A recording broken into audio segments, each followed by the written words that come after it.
भाषा में गड़बड़ी सारी पृथ्वी पर एक ही भाषा और एक ही बोली थी। उस समय लोग पूर्व की ओर चलते चलते शिनार देश में एक मैदान पाकर उसमें बस गए। तब वे आपस में कहने लगे, आओ हम ईंटें बना बनाकर भली भांति आग में पकाएं। और उन्होंने पत्थर के स्थान पर ईंट से और मिट्टी के गारे के स्थान में चूने से काम लिया। फिर उन्होंने कहा, आओ हम एक नगर और एक मीनार बना लें, जिसकी छोटी आकाश से बातें करें। इस प्रकार से हम अपना नाम करें, ऐसा ना हो कि हमको सारी पृथ्वी पर फैलना पड़े। जब लोग नगर और गुम्मट बनाने लगे, तब उन्हें देखने के लिए यहोवा उतर आए। और यहोवा ने कहा, मैं क्या देखता हूं कि सब एक ही दल के हैं और भाषा भी उन सब की एक ही है। और उन्होंने ऐसा ही काम भी आरंभ किया। और अब जो कुछ वे करने का यत्न करेंगे, उसमें से कुछ भी उनके लिए अनहोना न होगा।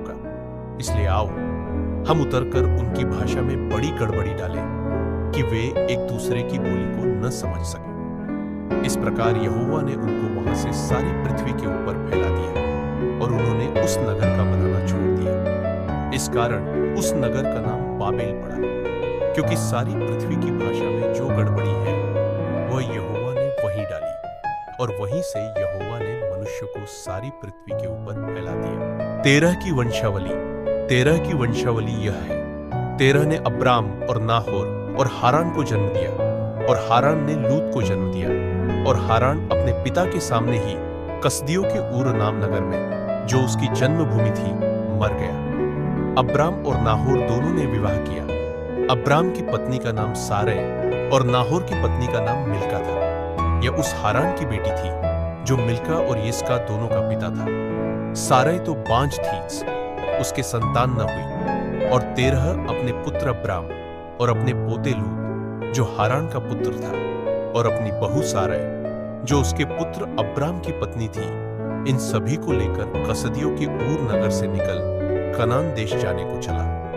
पर हारान नामक देश में पहुंचकर वहीं रहने लगा। जब 205 वर्ष का हुआ, तब वह हारान देश में मर गया। शेम की वंशावली यह है।